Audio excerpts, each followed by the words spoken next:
Horrid Henry, the mummy's cursed. Tiptoe, tiptoe, Horrid Henry crept down the hall. The coast was clear, Mama Duck was in the garden, and Peter was playing at Tidy's heads. Tee-hee, thought Horrid Henry. Then darted into Perfect Peter's room and shut the door, though it was sitting unopened on Peter's shelf, the grossest, yuckiest, most stomach-curdling kid Henry had ever seen. A brand new deluxe Curse of the Mummy kit, complete with a plastic body to a mummified mummy, wrapping gaze, curse book, omelet, and best of all, removal mummy organ to put in a canopic jar. Peter had won it all at the Beat a Real Mummy exhibition in the museum, but he never even played with it once. Of course, Henry wasn't allowed into Peter's bedroom without permission. He was also not allowed to play with Peter's toys. This was so unfair, Henry could hardly believe it true. He wouldn't let Peter touch his boom boom masher, his goose shooter, or his dodging drink kit. In fact, since Henry refused to share any of his toys with Peter, Mom had forbidden Henry to play any of Peter's toys or else. Henry didn't care. Peter had a boring baby toy. Until that he brought home the mummy kit. Henry had an age to play with it, and now was his chance. Horrid Henry tore off the wrapping and opened the box. Wow, so gross. Henry felt a delicious shiver.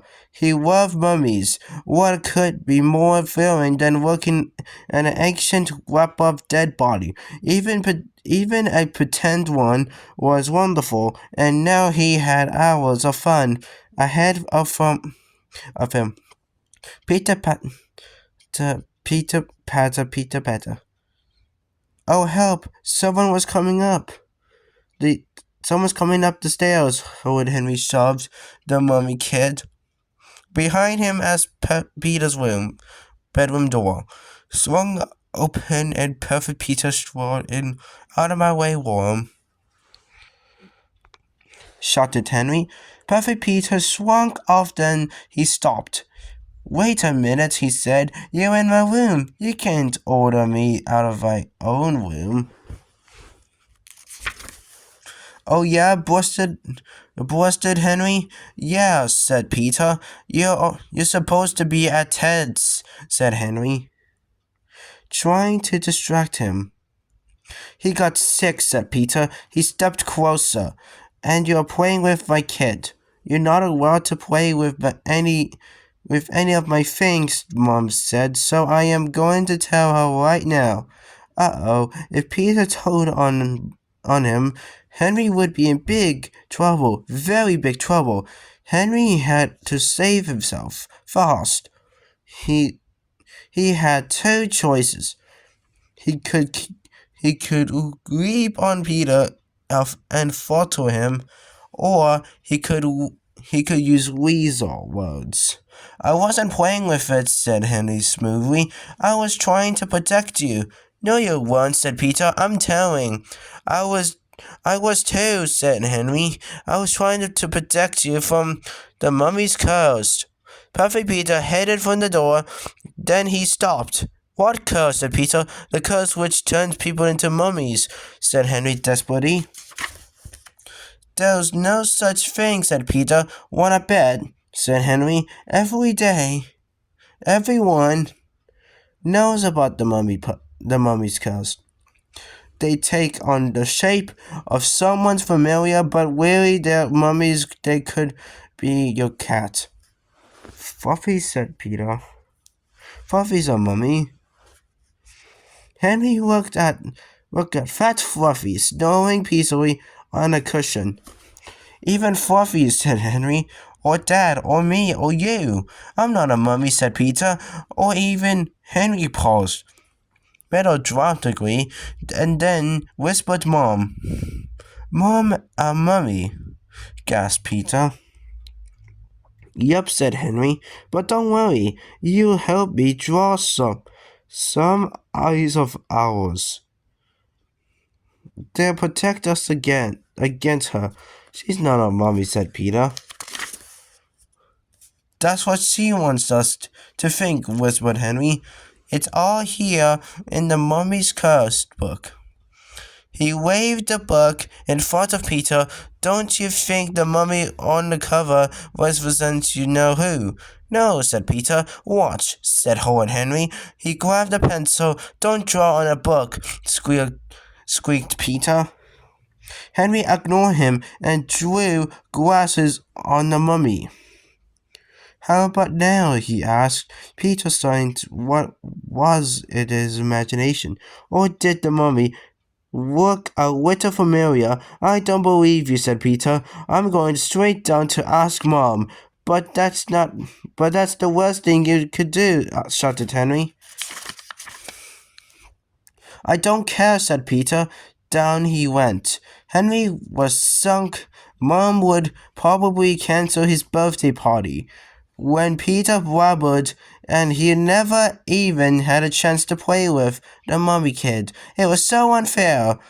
Mom was reading on the sofa. "Mom said Peter. "Henry says you're my mummy." Mom looked puzzled. "Of course I'm a mummy," she said. "What?" said Peter. "I'm your mummy," said Mom with a smile.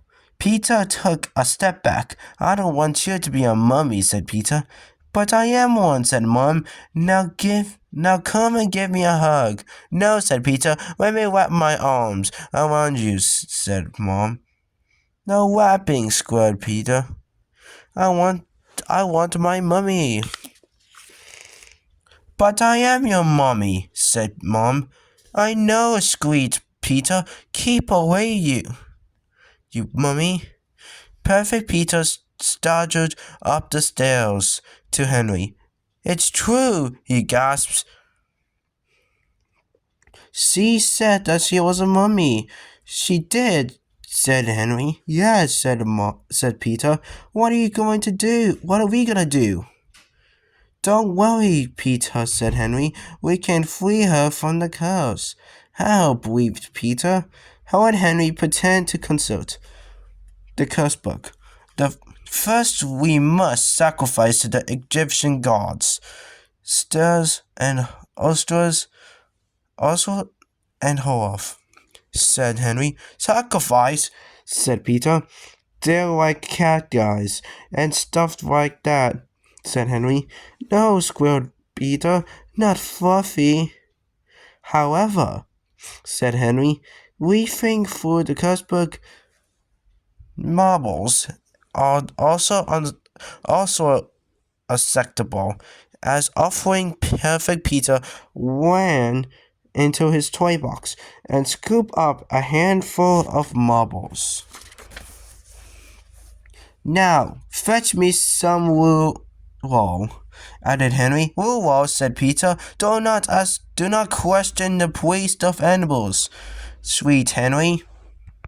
Perfect Peter fetched the wool. "We must wrap Fluffy in the solid bandage," said Henry. He will be our messenger between this world and the next." "Meow," said Fluffy.